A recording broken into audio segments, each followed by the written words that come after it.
Hello student, from an LLC written in a country churchyard.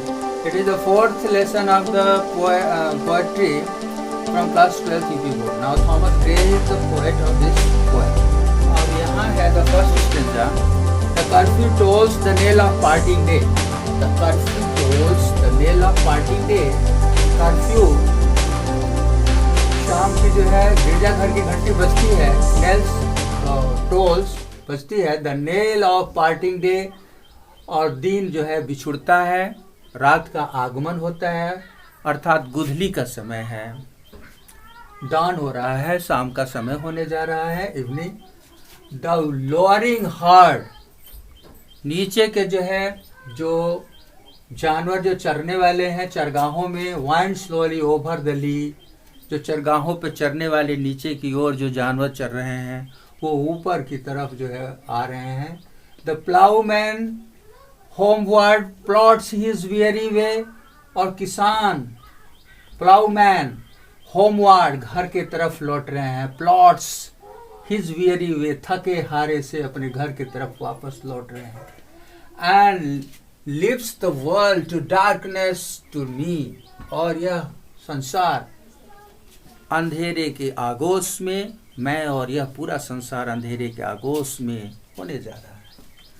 In second stanza, the poet has disclosed here now the poet has explained, beneath those rugged elms that ye trees shady, beneath. Hello student, once again I want to repeat this stanzas meaning in Hindi में जो मैं बताने जा रहा हूँ, इसको ध्यान से आप लोग सुनिए. The curfew tolls the knell of parting day. Curfew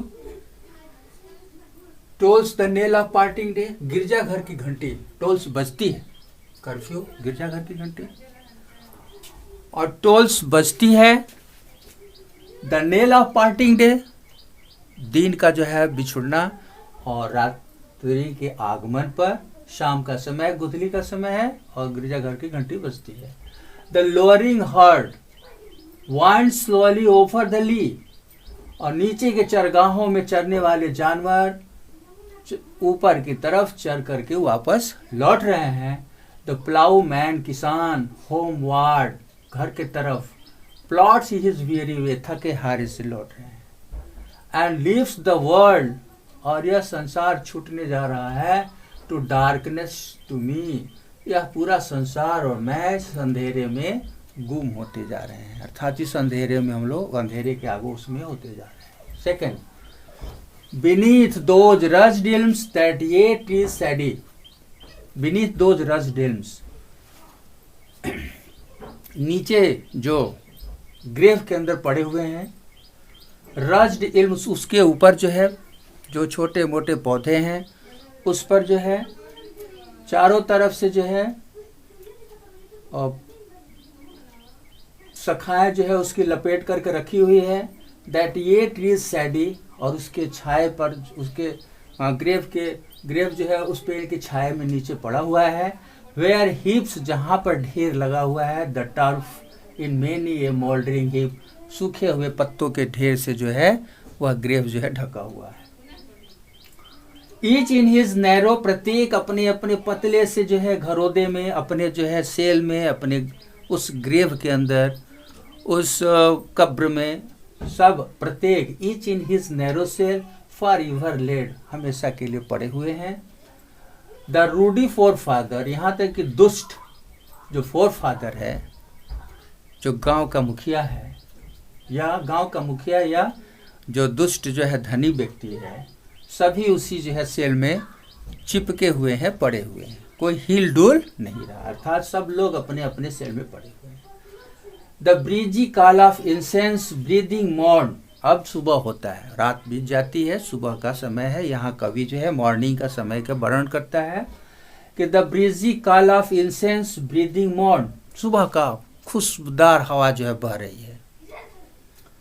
the swallow twittering, और छोटी जो है अबाबिल या गौरैया जो है चहचहा रही हैं, सुबह का समय है, सुगंधित हवाएं जो है चारों तरफ फैली हुई हैं. द स्वेलो, अबाबिल या गौरैया जो है ट्विटरिंग चहचहा रही है from the straw built shed, उस जो है पुराने से चर्च के जो है छत से, टूटे हुए छत से जो है वहां से अपना चहचहा रही है। द कॉक्स रील क्लैरियन और द इकोइंग हॉर्न, और मुर्गे की जो है बाग देने की आवाज जो है वापस लौट रही है। नो मोर शैल राउज, फिर भी कोई उससे उठा नहीं, सब अपने अपने जो है उसी कब्र में पड़े हुए हैं। Them from their lonely bed, अपने नीचे के जो है उस बिस्तर से, अर्थात उस सेल में, उस ग्रेव में सभी लोग पड़े हुए हैं, सब अपने अपने ग्रेव में पड़े हुए हैं।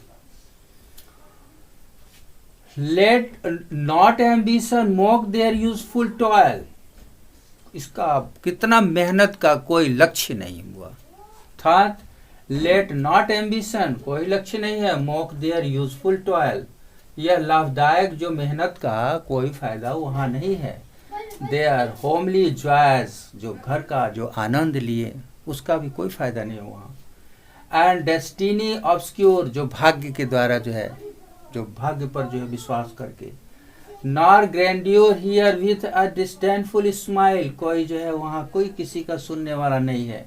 The short and simple announce of the poor, गरीबों की जो है वहां कोई सुनवाई नहीं है।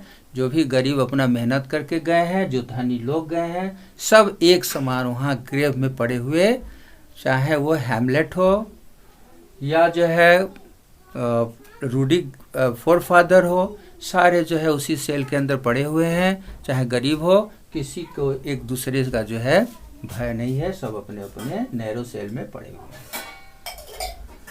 The boast of heraldry, the pomp of power, यह घमंड, यह जो है अहंकार, एंड ऑल द ब्यूटी, और सुंदरता का जो घमंड है, all that wealth ever gave, जो भी तूने पाया, जितना भी धन लिया। Await alike the inevitable hour, इस घड़ी, इस क्षण में इसका कोई मतलब दिख नहीं रहा है। द पाथ ऑफ ग्लोरी, यह जो है ग्लोरी का जो पाथ है, रास्ता है, पाथ ऑफ ग्लोरी लीड, ले तो जाता है, बट टू द ग्रेव, तो जो अगर जो अच्छे लोग होते हैं, अच्छे इंसान होते हैं, वह अपने गरीबों को नहीं सताते हैं और परेशान नहीं करते हैं। वह मरने के बाद भी उनकी ग्लोरी, उनका यश इस संसार में रहता है, उन्हें लोग याद करते हैं, वो कभी नष्ट नहीं होते हैं, वो कभी मरते नहीं हैं। इसलिए यहाँ कवि जो है, पोएट कहता है कि चाहे वह हैमलेट हो या रूडी फोरफादर हो, सबको जो है एक समान वहाँ हो जाते हैं ग्रेव में। जबकि इस संसार में आते हैं, इन दिस वर्ल्ड ऑल दे, सब लोग, ऑल दे आइदर रिच और पुअर, सब अपने आप में एक इंटरनल कॉन्फ्लिक्ट लेकर के आते हैं और कहते हैं मैं धनी हूँ, मैं तुम्हारे ऊपर शासन करता हूँ, तुम ऐसे हो, तुम गरीब हो। बट वहाँ जाने के बाद न तो कोई धनी है, न तो कोई गरीब है, सब वहाँ ग्रेव में एक हो जाता है। यह सोच करके कवि थॉमस ग्रे जो है आंसू बहाता है, रोता है, कहता है करे इस संसार में तो सब लोग वहाँ एक से हो जाते हैं और जीते हैं। जब तक हम अलाइव रहते हैं तब तक हम कहते हैं कि संसार जो है मेरा है, मैं धनी हूँ, मैं राजा हूँ और दूसरे पर शासन करता हूँ। लेकिन ऐसा कुछ नहीं, वहाँ जाने के बाद उस कब्र में सभी लोग बराबर हो जाते हैं। The now here is the first stanzas explanation. अब मैं आप लोग को रेफरेंस और कॉन्टेक्स्ट के साथ जो है इसका मैं तो एक सेंट्रल आइडिया मैं लिखने जा रहा हूँ। अब आप सेंट्रल आइडिया पर ध्यान दें। सेंट्रल आइडिया, क्योंकि सेंट्रल आइडिया जो है आता है, तो सेंट्रल आइडिया के बारे में आपको मैं बताने जा रहा हूँ कि सेंट्रल आइडिया आप कैसे लिखेंगे। सेंट्रल आइडिया, तो first central idea of this poem,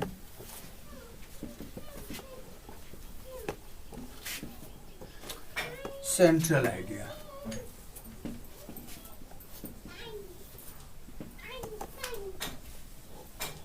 Central idea. The poet Thomas Gray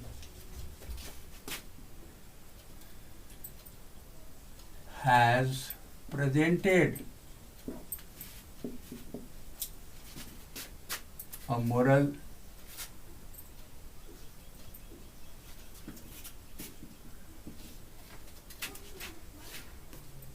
thought.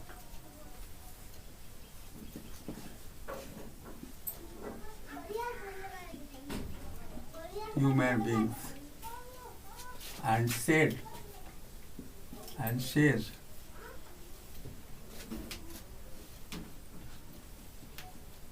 nothing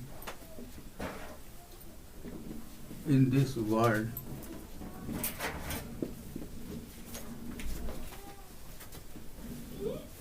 is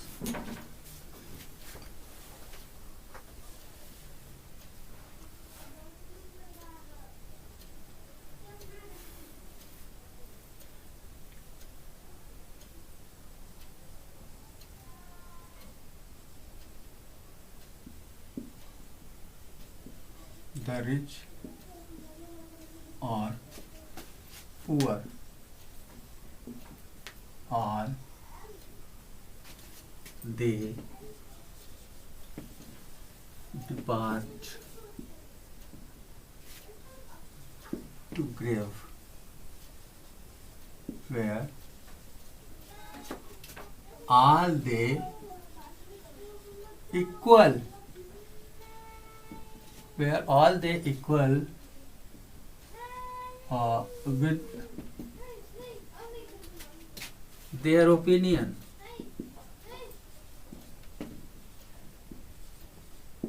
No one have their conflict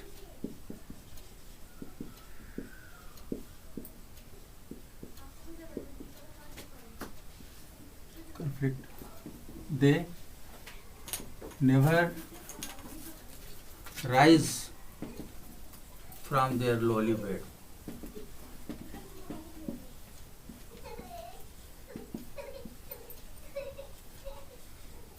Lowly bed. This poem has parted into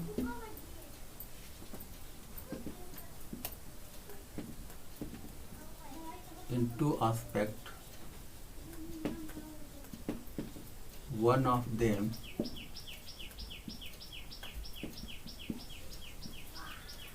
is morning.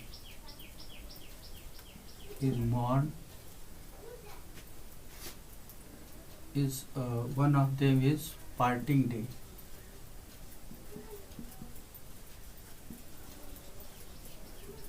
Where they return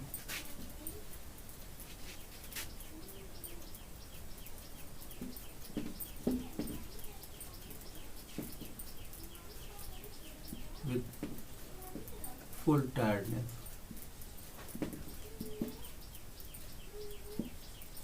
But in the morning,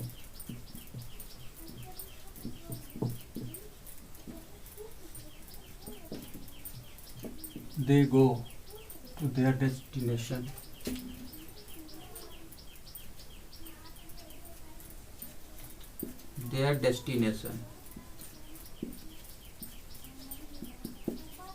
But the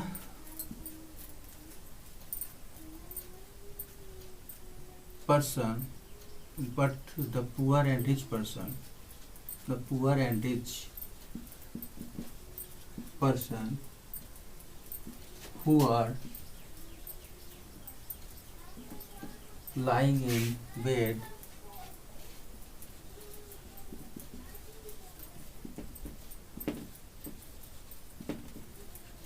they never rise from their bed.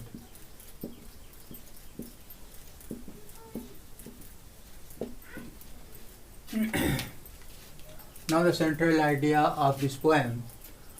The poet Thomas Gray has presented a moral thought of human beings and says Nothing in this world is permanent. The rich or poor, all they depart to grave, where all they equal with their opinion. No one have their conflict. They never they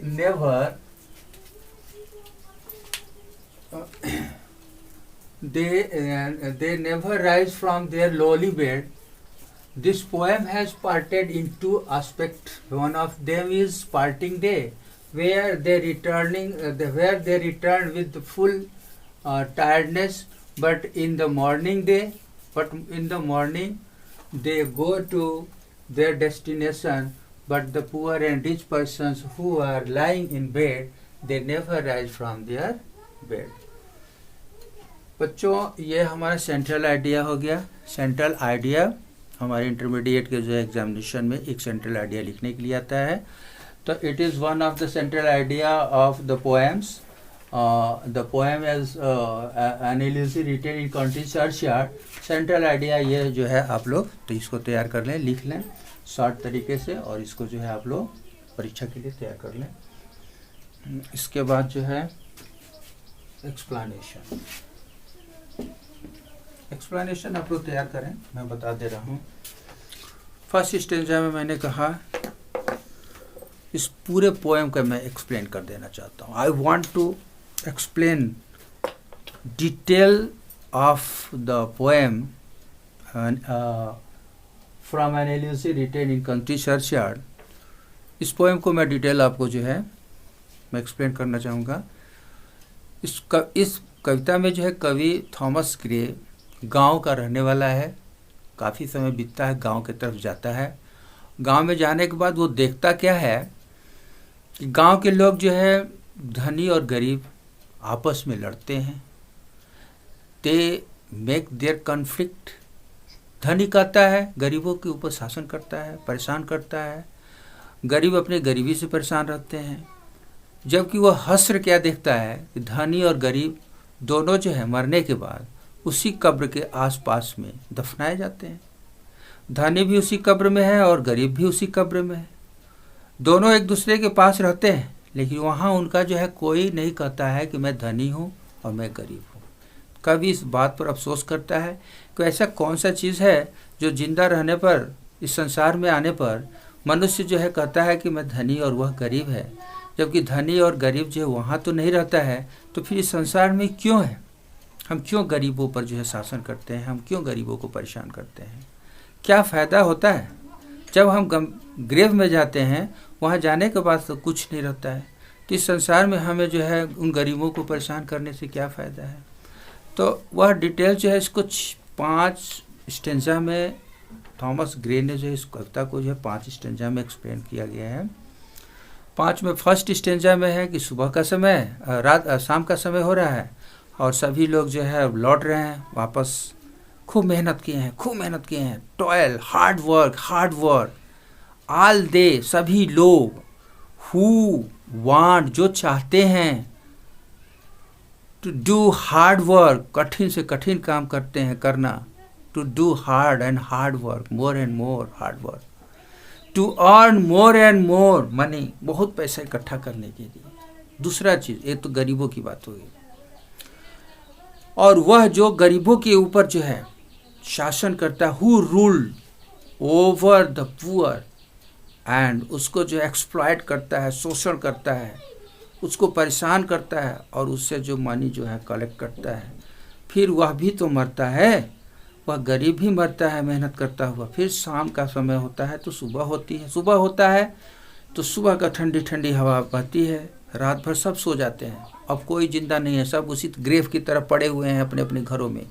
जब आंख बंद हो जाती है, when we get in bed, when we sleep, that time no one, कोई नहीं feel, महसूस करता है कि मैं कहाँ हूँ. वेयर ऑल दे.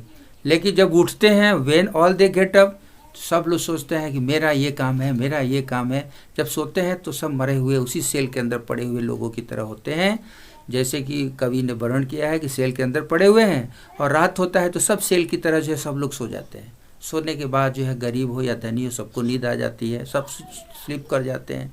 तो वहाँ हैमलेट, फोरफादर, रूडी फोरफादर या पुअर, सब लोग सोते रहते हैं, तो किसी को ज़िंदगी का जो है कोई कॉन्फ्लिक्ट नहीं रहता है, किसी तरह का जो है परेशानी नहीं। लेकिन सुबह उठते ही जब ठंडी ठंडी हवाएं बहती है, फिर सब लोग अपने अपने कामों लग जाते हैं, मैं धनी मैं गरीब।